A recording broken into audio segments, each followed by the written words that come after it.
Okay, so this exercise is called freeing the ball in regards to freeing the ball of the hip or a functional hip release.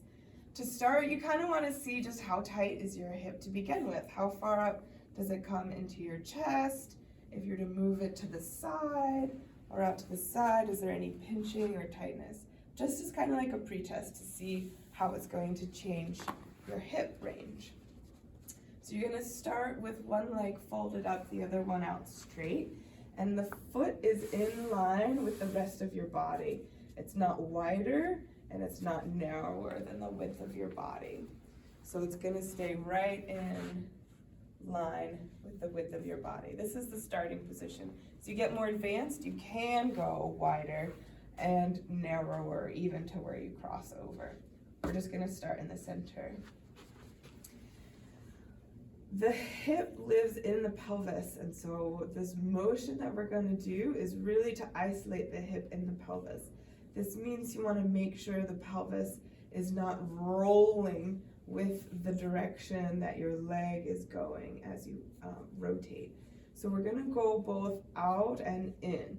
Outward's easier, so let's start there. Make sure your hands are on your pelvis so you can feel what's happening to that, and start to move the femur outwards. Your foot will not be able to stay fully flat. You want to go as far as you're able to go.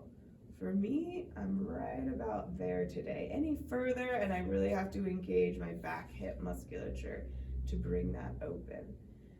Once I'm there, I'm now going to return back to where I started and find the other place or the other direction and reaching inwards as far as I can go. This area is a little bit tighter for me, and I really have to work hard through the inside of my hip and even a little bit of my core and abdomen to come over. You're not going so far that the pelvis is lifting off. Again, you want to stabilize the pelvis to free the ball of the hip. So that's the movement.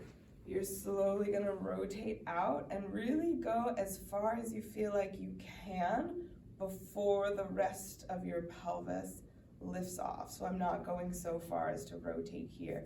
I'm really holding this left pelvis down to allow my right hip to do the work into the end range here. Coming in. As I get a bit more comfortable with the movement, I'm going to engage my foot a bit more into the ground. So now I'm just pushing lightly through my foot and using different parts of my foot to come inward. I push through the outside of my toes to really drive the inward movement of my hip. Same thing as I switch sides. I'm going to use more of my big toe to drive the outward external rotation of my hip until I can't get on the floor anymore, and then my hip will take over a bit more. Go ahead and do through that one more time, seeing if you can breathe in and out at least 2 times. Traveling inward. Really keeping the pelvis down. Maybe see if you can find a little bit more range. Pelvis is pushing down into the mat, but hip is pulling over and in. And then the last time, rolling out.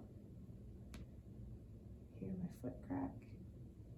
Left pelvis is really working hard to stay down as my right hip is working hard to reach the leg long. Okay, let's retest and see what's different about my range here. So it feels a little bit smoother to come up. It feels easier for it to fold into my chest a little bit more.